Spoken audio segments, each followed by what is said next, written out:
Okay, so as a review, a single replacement reaction usually starts with a metal and a salt. Salt is a cation and an anion.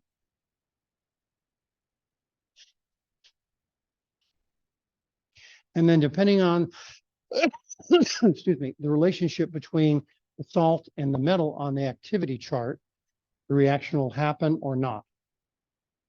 Now, today we're going to talk about double replacement reactions. That's where you have two salts, two cations, two anions, and they're totally soluble. Like we have AB, A would be the cation, B would be the anion, C would be the cation, D would be the anion. Two solutions that are totally soluble. When they're soluble, that means it's an AQ or aqueous. What aqueous means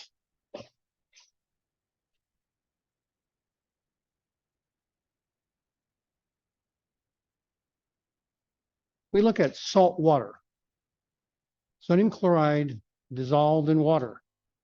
What that means is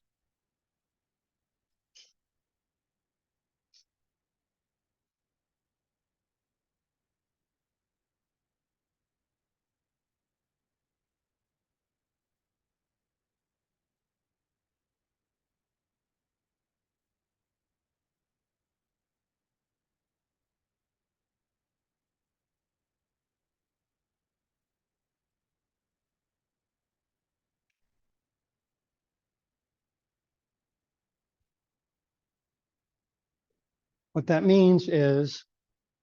cation, in this case, sodium, is totally surrounded by water molecules. That's what the AQ means. And the sodium and the chloride don't touch one another. You got water molecules in between, keeping them apart.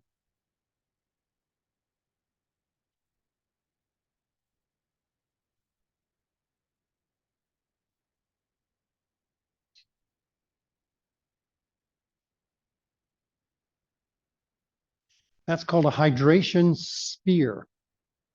And there are primary, secondary, tertiary spheres. Now, this is three-dimensional now, not two-dimensional.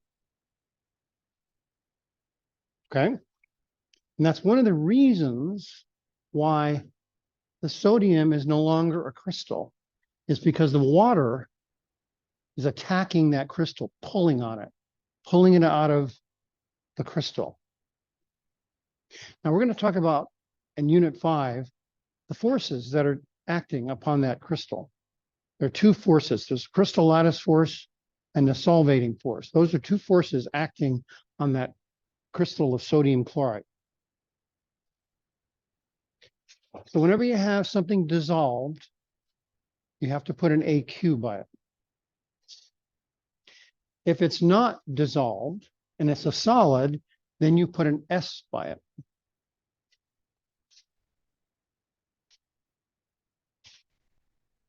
Okay, so we have a solution called AB, the solution called CD. Now, those are totally soluble. That's why the AQ is there. So it's dissolved in water. Now, if it's dissolved in something else besides water, you can't put AQ. It can only be water, no exceptions. Now, when you get into organic chemistry, for those of you who are doing a nursing track, when you get into Chem 2B, you're going to talk about other kinds of solvent besides water. You use very little water in Chem 2B. You mostly use organic solvents like pentane or chloroform, different ones. Okay, so double replacement reactions are water-based reactions. So are single replacement reactions are water-based reactions. Okay, if we took beaker 1 and beaker 2 and dump them together, we've got two new combinations. We've got CB and AD now. And the question is, are those still soluble or not?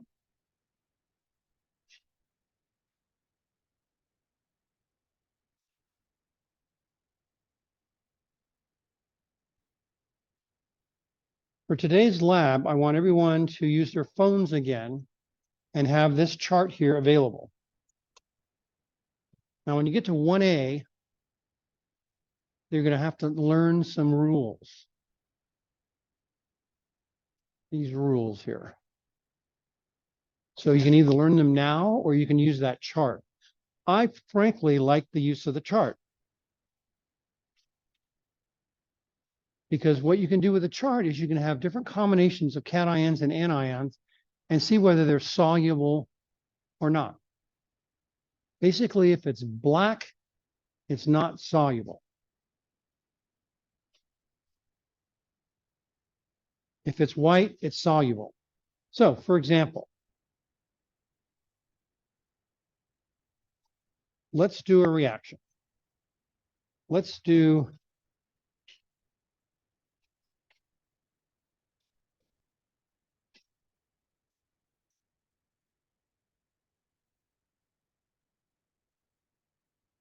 let's put silver nitrate and sodium chloride together. Okay, so we got a beaker of silver nitrate, we got a beaker of sodium chloride.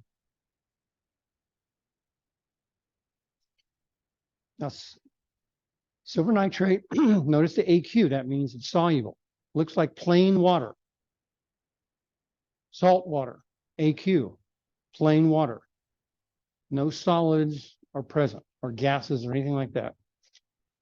You mean like AQ, does that mean like there's nothing in there that's just water, right? No, the AQ means the silver nitrate is dissolved in water. So Yeah.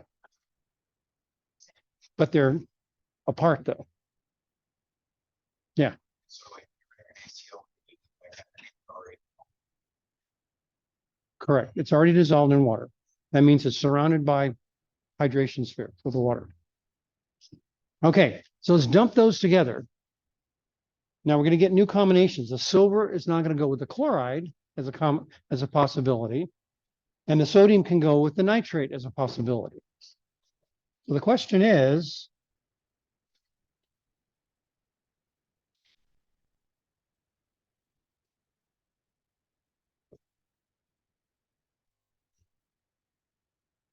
are these aqueous or something else? That's where the solubility table comes in. So let's see these new combinations.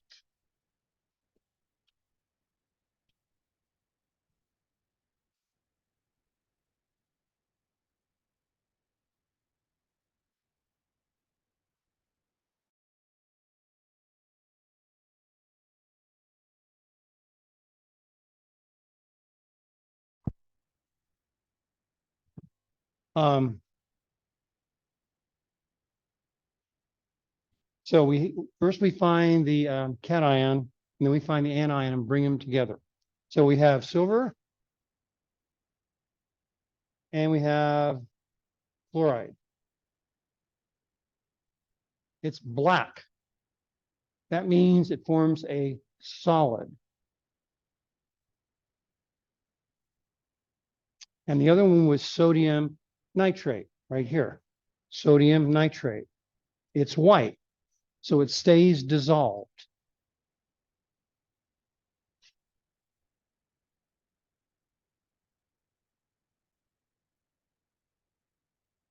So this silver chloride be an S. The sodium nitrate will be AQ.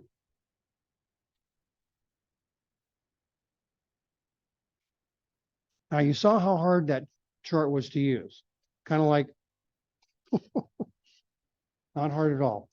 And there are solubility rules also based, and that's how the chart is constructed, based on those rules. Now, a couple of things to notice here.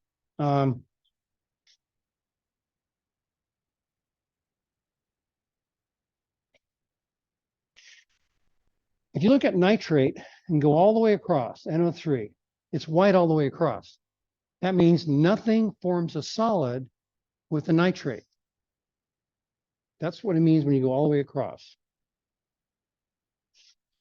If we go all the way down, sodium doesn't form a solid with anything either. So it's the black squares form solids. Exceptions. Sometimes they're partially soluble, and I don't go into that area. We're going to do solid or not. No gray. Okay, so the equation I just wrote is called the molecular equation.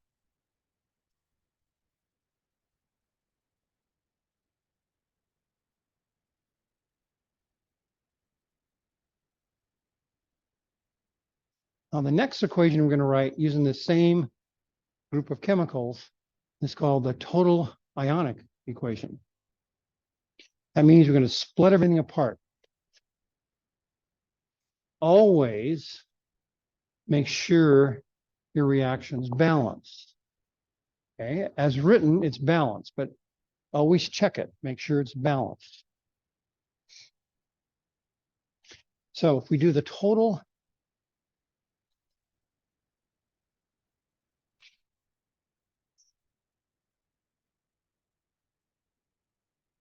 ionic equation, we're going to split the AQs up into individual ions.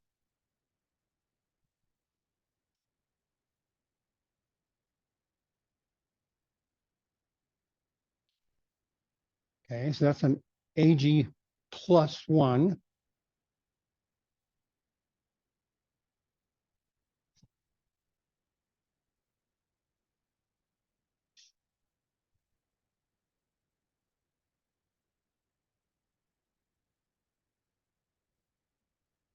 And we keep the solid together because it's no longer soluble.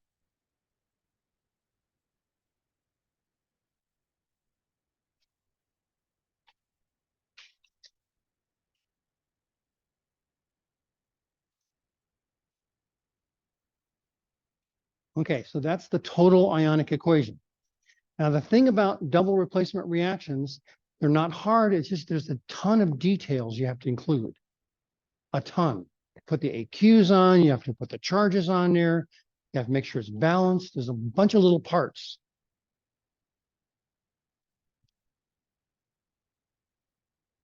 Okay. The next one is called a net ionic equation.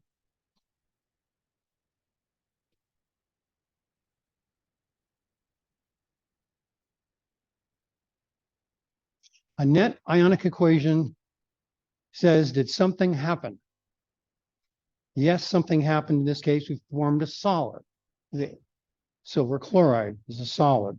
So then we have to write a net ionic equation. So if a gas forms, a liquid forms, or a solid forms, you have to write a net ionic equation. If nothing happens, in other words, you dump them both together and it looks like water still, then you write no net ionic equation.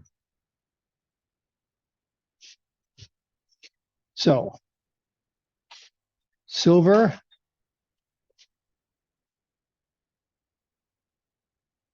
and chloride ion formed silver chloride solid or salt. Now there's a fancy name for solids in double replacement reactions. They're called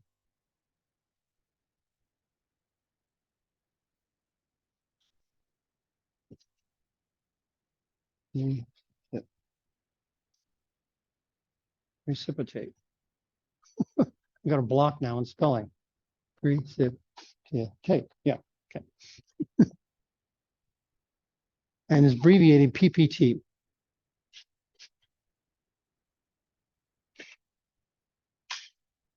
So you could put PPT or S there.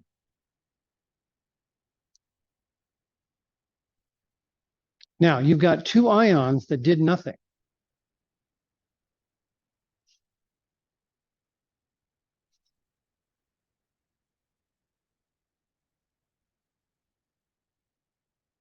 Those are called spectator ions. That would be the sodium and the nitrate.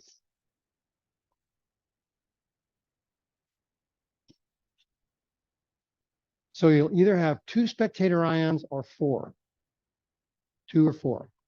If nothing happens, you're going to have four spectator ions. If something happens, you'll have, well, you could have zero, but normally you just have two. So the essence of this subunit, double replacement reactions, is one, when you dump two soluble solutions together, does something happen? And you need a table or rules for that. Then you've got to write the equations. There are three equations. And you got to be able to identify the spectator ions. Now, basically, spectator ion is like spectator at a ball game. They're not playing ball, they're just watching. They don't participate. So spectator ions are the same thing. They don't participate.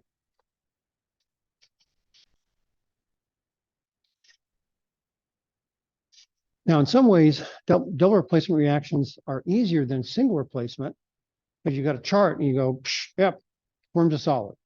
What's a pain are the equations.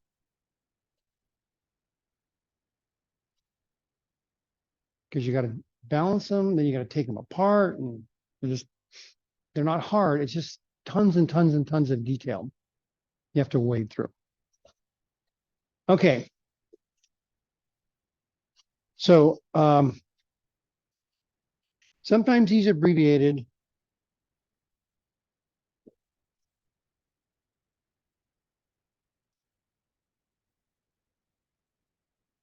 TIE, NIE,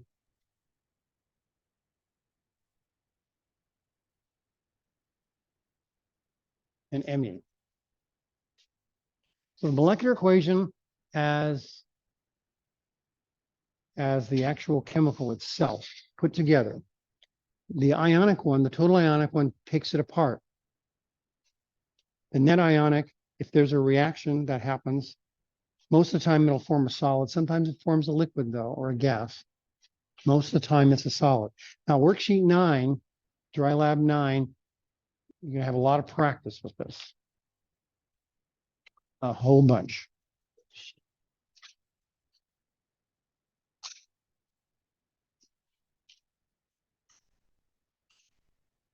That big folder, that file that we downloaded last week. Is that what you're saying? No. No. No, dry lab 9. Yeah. What we're doing today. We're doing 8 and 9. It's a wet lab and a dry lab.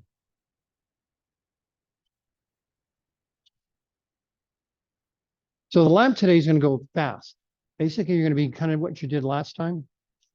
And you're using a black overlay. And you're just going to do it actually drop right onto the overlay. You don't even need your lab stuff. You need your lab coat and goggles, but you don't have to. I'm not pulling the card in today. It goes pretty quick. The rest of it is to be done at home. So let me do a couple more of these examples. Okay, is everyone done writing on this guy?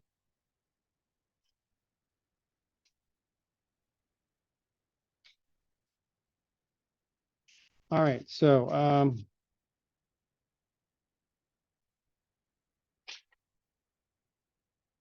it should be, as I said, should be.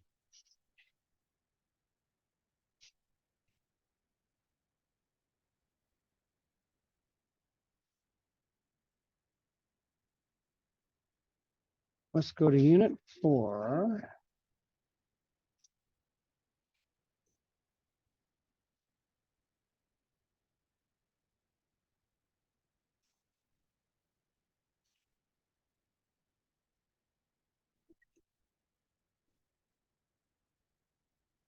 It's going to be probably part of the worksheets zipped. Let's try files here real quick.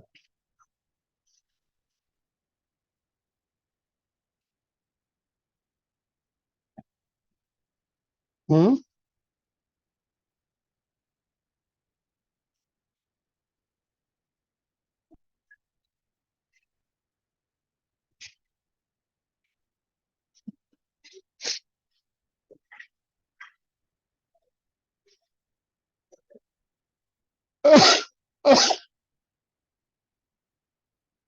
Yeah, it's unfiled.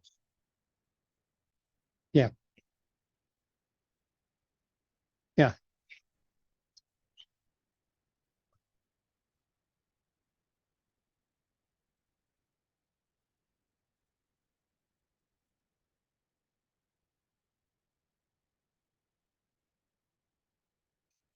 I'm not sure you're, using molecular versus total ionic.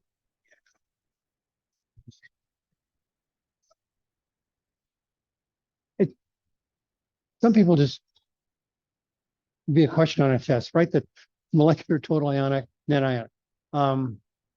Most of the time people use molecular because it's easier, but understand when they put the AQ there, that really they're apart.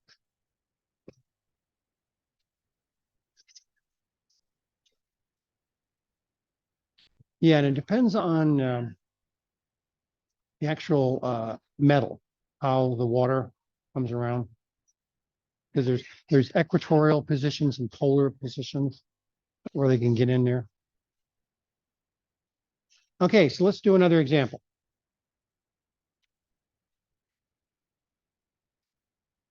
Okay, so unit today in lab or tomorrow in lab, you need to pull this up on your phone or your tablet or whatever. Okay, it's under files.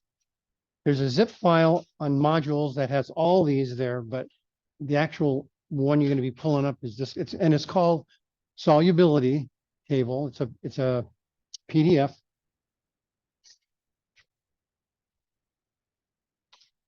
And the rules by which a thing is constructed is down below. And you'll probably have to know these when you get to 1A.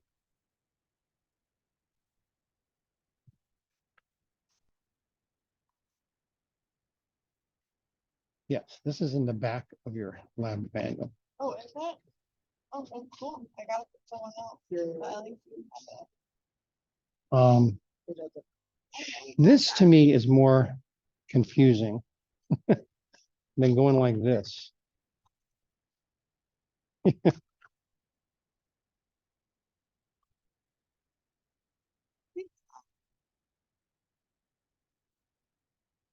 Yeah, I mean, that summarizes it differently than it mentions the ions there. And also the rules are there. Okay, so let's do one more.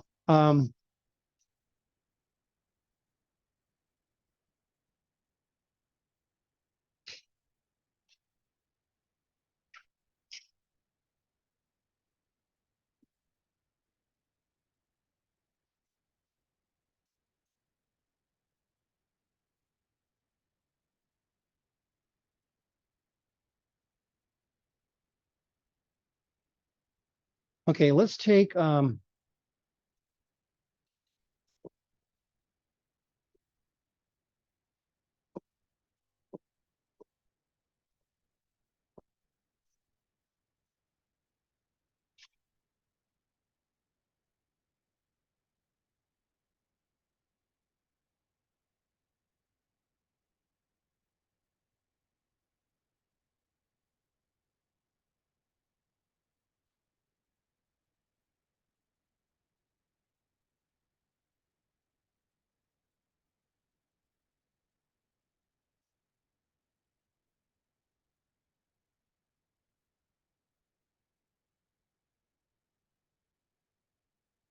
okay, so let's take a beaker of aluminum nitrate, aqueous, and sodium phosphate aqueous.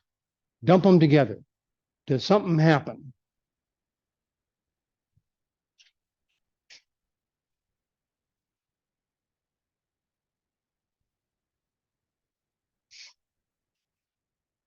That means the Al is going to go with the PO4 and the Na is going to go with the NO3 nitrate. Yeah. Yeah. Yeah.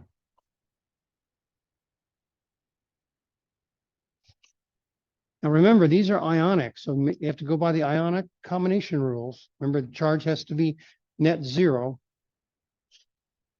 That's what.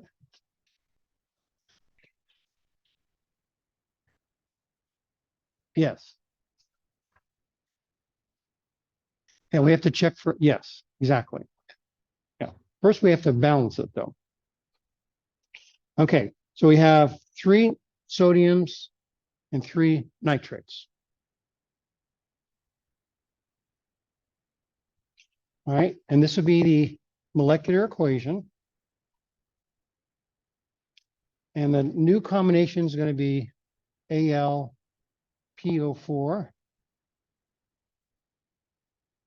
And is that going to be an AQ or an S? Okay, so we go over to, now I immediately knew sodium nitrate was not forming a solid because it's white all the way across, up and down, all the way across. So you can immediately write an AQ by that. Question is the aluminum phosphate. So we have, here's aluminum, and here's phosphate down here. So it's in black territory. That means it forms a solid. So that means that's going to be an S.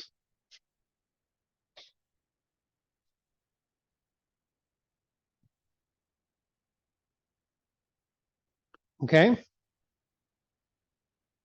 So process number 1 is you write the molecular equation. All you do is as someone said, crosses. Basically, you're going to mix up the two.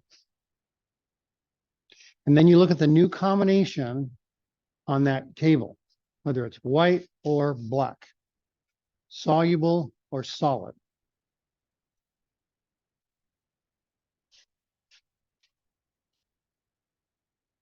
Next one we do is the total ionic. That means we pull those apart. Yeah.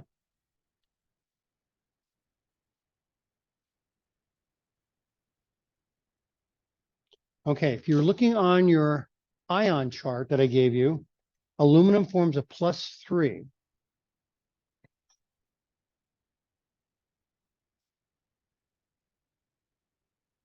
Nitrate forms a -1. And we have 3 of them. Now notice how it went from a subscript to a coefficient now. Because they're singular now. They're not tied up with the aluminum anymore. So they're just floating around in the water.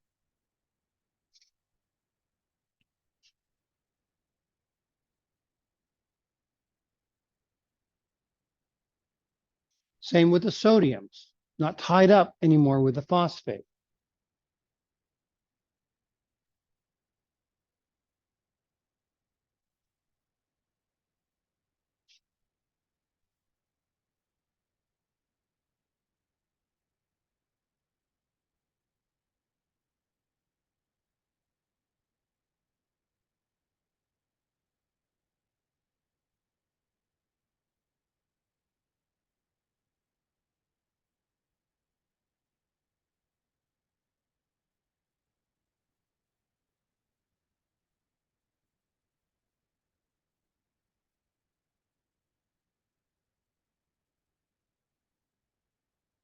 And we keep the solid together because it's not surrounded by water.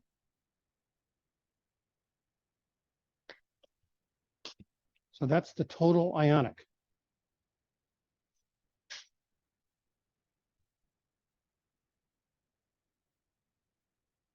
The net ionic equation is what do we do to put the solid together? We're going to use aluminum and phosphate.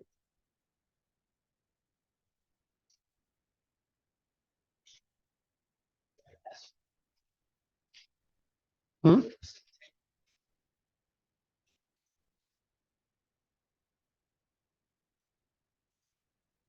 Still didn't hear you. What? The precipitate, we label that T. Yeah. Or S. Either one. I like S better than PPT. Because sometimes you form a liquid or a gas.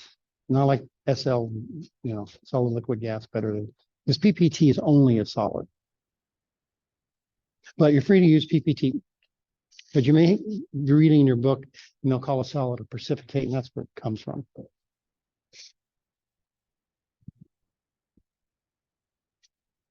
Okay, so that's the net ionic equation. What are the spectator ions? Those are the sodiums and the nitrate.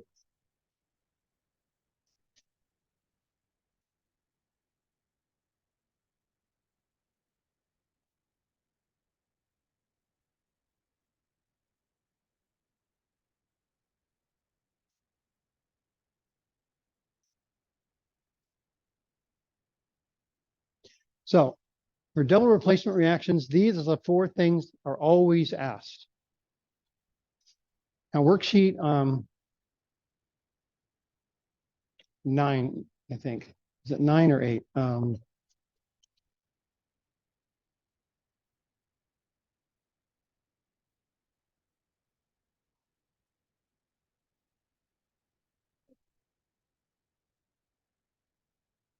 Yeah, lab 9, you're gonna be doing this. They call it net ionic equations, but you're gonna be writing all four things. Molecular, total ionic, net ionic, and spectator ions. It gives you lots of practice. And these just take practice, but I want you to pay attention to all the little details. That's where you get dinged on a test. All the little, did you put AQ down? Did you put the charge down? All that little stuff has to be there.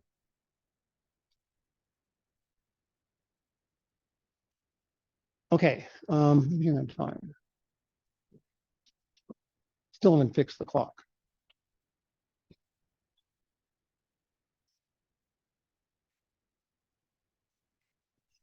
Okay, let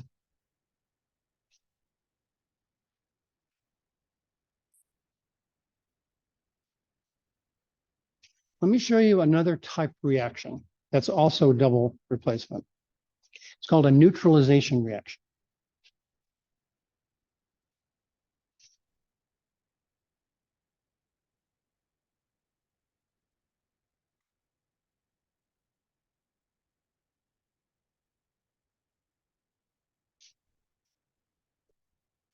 Okay, when you see the word neutralization reaction, what do you typically think of in terms of chemicals?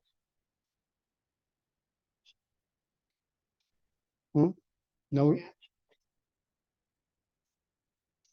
The net result is neutral. So what do you think of when you think of a neutralization? Yeah.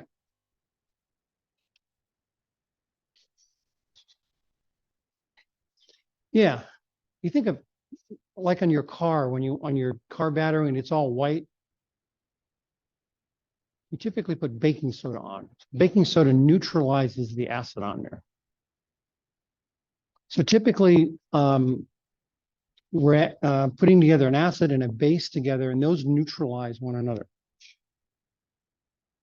And we're going to be doing a lab on that towards the end of the semester. Okay, a neutralization reaction is an acid plus a base. Acids have an H in them.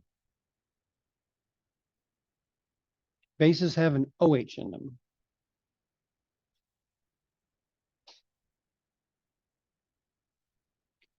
The H's have to be able to dissociate or come off to be an acid. The OH has to come off to be a base. It doesn't come off, it's not a base. The H doesn't come off, it's not an acid. It has to come off, or it's called dissociate. There's a lot of compounds that have H on it that aren't acids. A whole bunch of compounds have OH on it that are not bases, like drinking alcohol, ethanol. It has an OH on it, it doesn't come off, so it's not a base.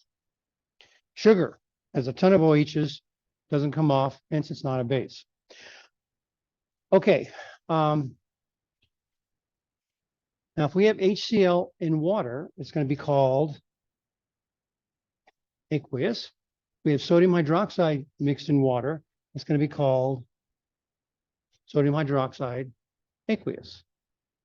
Okay, if we mix those together, the H and the OH come together and form water.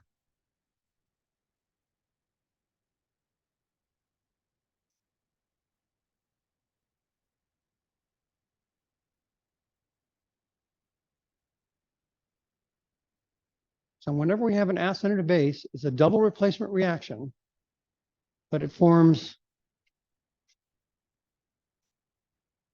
either liquid water or gaseous water. The reaction is going to get hot. And depending on how hot it gets, the water may be in the form of steam. But if it doesn't get too hot, it's going to be in the form of water.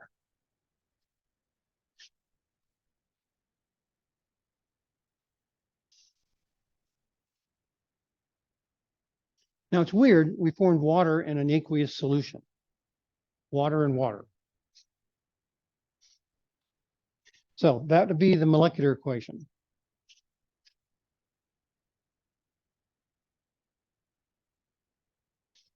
Total ionic equation is going to be H plus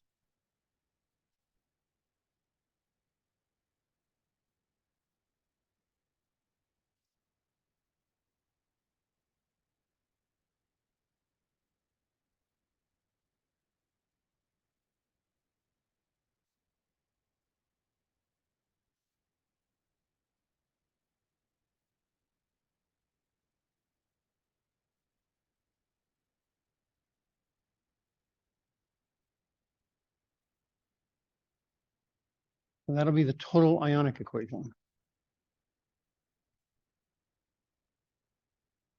The net ionic equation is going to be H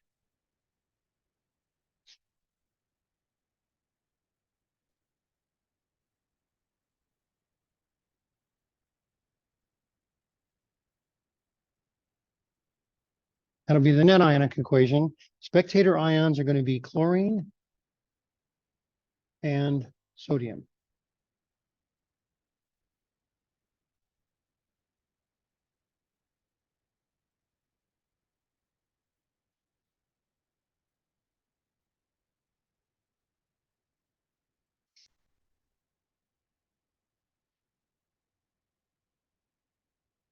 So you need to know how to form water.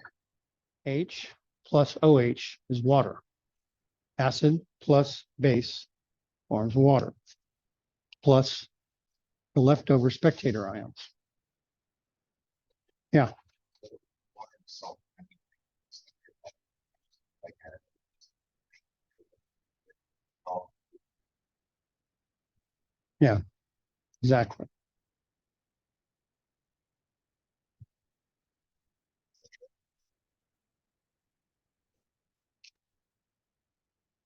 On the what?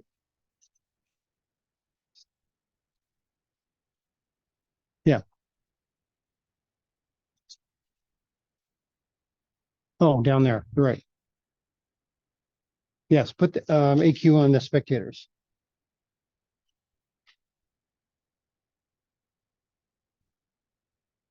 See, I forgot my point. Double replacement reactions, there's so many freaking details. It's easy to forget. That's why you got to do a fair number of them. Yeah.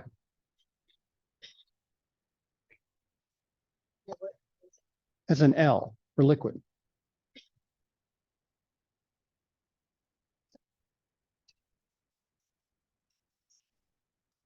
I frequently write it like this. Is that shows, yeah, that shows the acid part and the base part. Yeah. Yeah, that's fine. Yeah.